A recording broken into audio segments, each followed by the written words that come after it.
ಹೇಗೆ ಅರಿಪಡಿಸಿರುವೆ? ಕಾಮರಾಜ್, ನಿನ್ನ ಹೊಗಳಿಕೆ ಮಾತ ನನಗೆ ಬೇಕಾಗಿದ್ದ. ನನ್ನ ಕರೆಸಿದ ಕಾರಣ ಸೃಷ್ಟಿರಾಜ್, ಆಗಾಗ ನಿನ್ನ ತಂದೆ ತಾಯಿಗಳ ವಿಷಯ ಕೇಳುತ್ತಿರಲ್ಲ, ಅವರು ಯಾರೊಂದು ನಿನಗೆ ಗೊತ್ತೇ? ಅವ್ರು ಯಾರು ಒಂದು ಹೇಳಲಿ, ಅವರನ್ನ ಈಗಲೇ ಹೋಗಿ ಅವರ ಎದೆ ಸೀಳಿ ಬಿಸಿ ರಕ್ತ ಕುಡಿದು ಬರುತ್ತೇನೆ. ಬೇರೆ ಯಾರು ಅಲ್ಲ ಸೃಷ್ಟಿರಾಜ್, ಅದೇ ಕುರಿಗಾರ ರಾಯಣ್ಣ. ರಾಯ ಹಿಂದೆ ನಿನ್ನ ತಂದೆ ತಾಯಿಗಳನ್ನು ಕೊಂದು ನಿಮ್ಮ ಮನೆತನಕ್ಕೆ ಬೆಂಕಿ ಹಚ್ಚಿದ ಆ ಕಟುಕ.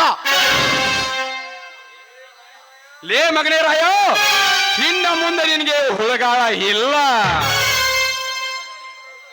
ನೀ ಹುತ್ತದಲ್ಲಿ ಅಡಗಿದ್ರು ಸರಿ, ಹುಲಿ ಗುಯ್ಯದಲ್ಲಿ ಅಡಗಿದ್ರು ಸರಿ, ನಿನ್ನ ಹೊರಗೆ ತೆಗೆದುಕೊಂಡು ಬಂದು ನಿನ್ನ ನರನಾಡಿಗಳನ್ನು ಕತ್ತರಿಸಿ ಹಾಗೆ ನನ್ನ ತಂದೆ ತಾಯಿಗಳ ಆತ್ಮಕ್ಕೆ ಶಾಂತಿ. ಇಲ್ಲ ಸೃಷ್ಟಿರಾಜ್, ನೀನು ಈ ವೇಷದಲ್ಲಿ ಹೋದರೆ ಆ ರಾಯಣ ಬಗ್ಗವನಲ್ಲ. ಈ ಸಿಟಿ ವೇಷ ಕಿತ್ತು ಬಿಸಾಕಿ ಆ ಕುರಿಗಾರ ವೇಷದಲ್ಲಿ ಹೋದರೆ ಆ ಮಾತ್ರ ಬಗ್ಗುತ್ತಾನೆ ಆ ರಾಯ. ಆಯ್ತು ರಾಯ, ಆಯ್ತು ಕಾಮರಾಜ್, ಈ ವೇಷವನ್ನು ತೆಗೆದು ನಾವು ಹೋಗಿ ಅವನ ರುಂಡವನ್ನು ತರುತ್ತೇನೆ. ಹೋಗು ಹೋಗು ಸೃಷ್ಟಿರಾಜ್, ಹೋಗು. ನಿನಗೇನು ಗೊತ್ತು ಎರೆಹುಳದ ಮೀನು ಹಿಡಿಯುವ ಚತುರಂಗನೆಂದು? ನಿನ್ನಿಂದಲೇ ನಿಮ್ಮ ಅಣ್ಣನ ಕೊಲೆ ಮಾಡಿಸಿ ನಿನ್ನನ್ನು ಕೊಲೆ ಮಾಡುವುದು ಈ ಕಾಮರಾಜನ ಕೈಯಿಂದ.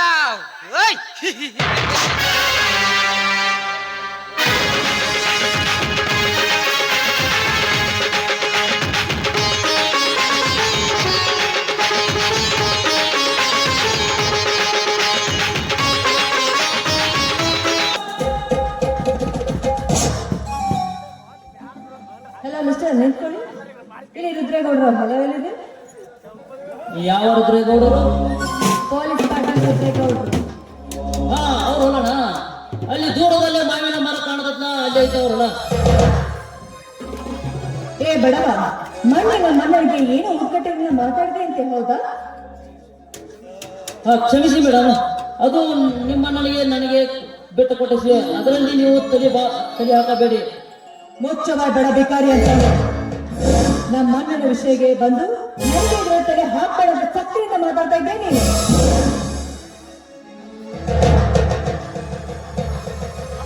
ಸತ್ತು ಬರೋಣ ನಿಮ್ಮ ಅಪ್ಪನ ಮನೆಯನ್ನ ಅನ್ನ ತಿಂದು ಬರೋದಲ್ಲ. ಇನ್ನೊಂದು ಸಾರಿ ಬಡವಾಗಿರುವ ಎಂದು ನೋಡಿದರೆ ಮಾತನಾಡಲು ಬಾಯಲ್ಲಿ ನಾಲಿಗೆ ಇರೋದಿಲ್ಲ, ಒಂದು ಅಕ್ಷರ. ಹೌದು, ನಮ್ಮ ಅಣ್ಣನ ಕಂಡ್ರೆ ಇಷ್ಟೊಂದು ಕೆಂಡ ಕಾಡ್ತಾ ಇದೆಯಲ್ಲ, ನಮ್ಮ ಅಣ್ಣ ಏನಂತ ತಪ್ಪು ಮಾಡಿದ್ದಾನೆ? ಕೇಳು ನಿಮ್ಮ ಅಣ್ಣನ ಗಣಾಂತರಿ ಕೆಲಸವನ್ನು. 25 ಹಳ್ಳಿಗೆ ಅಧಿಪತಿ ಆದ,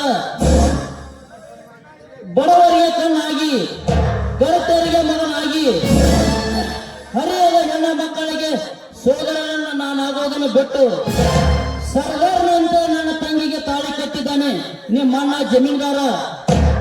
ಒಂದು ಗಂಡು ಒಂದು ಹೆಣ್ಣಿಗೆ ತಾಳಿ ಕಟ್ಟೋದ್ರಲ್ಲಿ ಯಾವ ತಪ್ಪು? ತಾಳಿ ಅಷ್ಟಲ್ಲ ಈಶ್ವರಿ, ನನ್ನ ತಂಗಿಯನ್ನು ಬಲವಂತಕಾರನಿಂದ ಮಾನಭಂಗ ಮಾಡಿ ತಾಳಿ ಕಟ್ಟಿದ್ದಾನೆ ನಿಮ್ಮ ಅಣ್ಣ ಜಮೀನ್ದಾರ. ಓಹೋ, ತಾಳಿ ಕಟ್ಟಿ ಮಾನಭಂಗ ಮಾಡಿದ್ದಾನ? ನೋಡು, ನಿಮ್ಮಂತ ಬಡವರ ಮೇಲೆ ದೌರ್ಜನ್ಯ ಮಾಡುವುದು ನಮ್ಮಂತ ಬಡವರಿಗೆ ಅದೊಂದು ಕಾಮನ್ ಆಗ್ಬಿಟ್ಟಿದೆ ಅಲ್ವಾ? ಮುಚ್ಚು ಬಾರಿ ದೇಶಿ ಹೆಣ್ಣೆ, ನೀನೊಂದು ಹೆಣ್ಣಾಗಿ ಒಂದು ಹೆಣ್ಣಿನ ಮನಸ್ಸನ್ನು ಅರ್ಥ ಮಾಡಿಕೊಳ್ಳದ ವೇಕೆ ಹಡಿಬಿಟ್ಟು ಹೆಣ್ಣಿ. ಒಂದು ಹೆಣ್ಣಿನ ಮನಸ್ಸು ಒಂದು ಹೆಣ್ಣಿಗೆ ಅರ್ಥ ಆಗತಕ್ಕಂದು ಹಿರಿಯರು ಹೇಳ್ತಾರೆ. ನೀನು ಹೆಣ್ಣಾದರೆ ತಾನೇ ರಾಕ್ಷಸಿ. ಕೂಲ್ಡನ್ ಮಿಸ್ಟರ್ ರಾಯಣ್ಣ, ಕೂಟ. ನೋಡು, ನಮ್ಮ ಹತ್ರ ಹಣವಿದೆ, ಶ್ರೀಮಂತಿಕೆ ಇದೆ. ನಿನ್ನ ತಂಗಿ ಬಡವಿ, ಅವಳ ಹತ್ರ ಯೌವನ ಇದೆ. ಹಣವನ್ನು ಕೊಟ್ಟು ನಮ್ಮನ್ನ 10 ಹೆಂಗಸಿನ ಜೊತೆ ಸುಖ ಅನ್ಭವಿಸ್ತಾನೆ, ಅದರಲ್ಲಿ ತಪ್ಪೇನಿದೆ ಅಂತ? ಅಂದರೆ ನಿನ್ನ ದೃಷ್ಟಿಯಲ್ಲಿ ನಿಮ್ಮಂತ ಶ್ರೀಮಂತ ಹೆಣ್ಣುಗಳು ಗಂಡನಿಗೆ ಗರ್ಭಿಣಿಯಾಗಿ ಅದು ಗಂಡನಿಗೆ ನಿಂತದೆ ಎಂದು ಊರಿಗೆ ಊಟ ಹಾಕ್ತಿರಲ್ಲ, ಅಂತ ಹೇಸಿ ಜಾತಿ ಅಲ್ಲ ನಮಗೂ. ತಾಳಿ ಕಟ್ಟಿದ ಗಂಡನ ಎಂದು ಬಾಳುತ್ತಿರುವ ಪಕ್ಕ ಜಾತಿ ನಮಗೂ. ನಿಮ್ದು ಪಕ್ಕ ಜಾತಿನೇ ಆಗ್ಲಿ ಪಕ್ಕ ಜಾತಿನೇ ಆಗ್ಲಿ ಅದಂತ ಇಟ್ಕೊಂಡು ನಾವೇನ್ ಮಾಡ್ಬೇಕು? ಆದ್ರೆ ನಿಮ್ಮ ತಂಗಿಯನ್ನು ಮಾತ್ರ ನಮ್ಮ ಸೊಸೆ ಮಾಡೋದಕ್ಕೆ ನಾನು ಬಿಡೋದಿಲ್ಲ.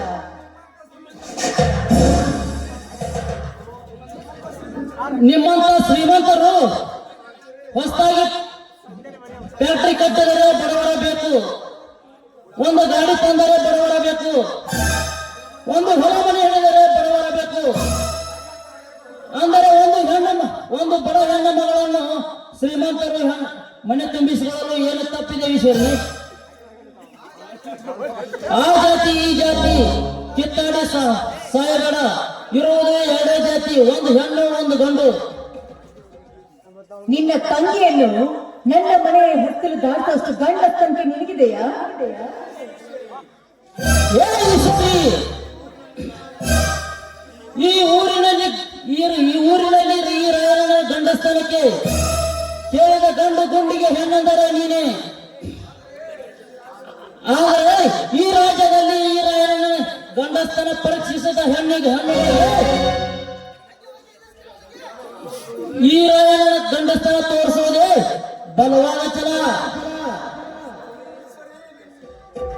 ಈಶ್ವರಿ, ನಿಮ್ಮಣ್ಣನಿಗೆ ಹಾಗೂ ನಿನಗೆ ಬುದ್ಧಿ ಕಲಿಸಲು ನಾ ಕಟ್ಟುವ ನಿನ್ನ ಕೊರಳಿಗೆ ತಾಳಿ.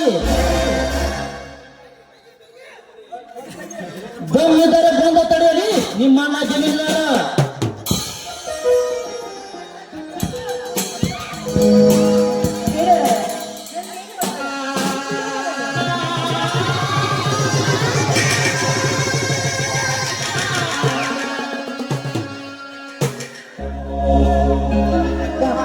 ಮೆಚ್ಚಿದೆ ರಾಯ, ಮೆಚ್ಚಿದೆ ನಿನ್ನ ಗಂಡಸ್ಥನಕ್ಕೆ.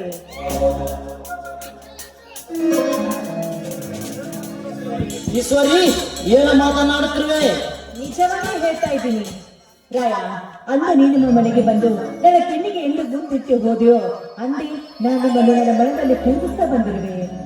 ಅಂದು ತಗರಿನ ಕಾಳಗದಲ್ಲಿ ನೀವು ಗೆದ್ದು ಬಂದಾಗ ನನ್ನ ಕೈಯಾರೆ ನನಗೊಂದು ಗುಲಾಬಿ ಹೂ ಕೊಟ್ಟನಲ್ಲ, ಅದೇ ನನ್ನ ಪ್ರೀತಿಯ ಸಂಕೇತ. ಆಯ್ತು ಈಶ್ವರಿ, ಆ ಮುಪ್ಪಿನ ಸಿದ್ದೇಶ್ವರ ಅನುಗ್ರಹ ಹೇಗಿದೆಯೋ ಹಾಗೆ ಆಗಲಿ.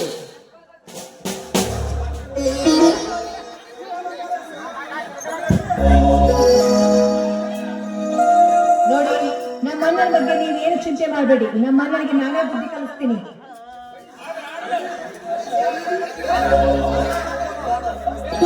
ಹಾ, ಅಂದರೆ ಒಂದು ಸುಂದರವಾದ ಒಂದು ಗೀತೆಯನ್ನು ಹಾಡು.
ನಾನು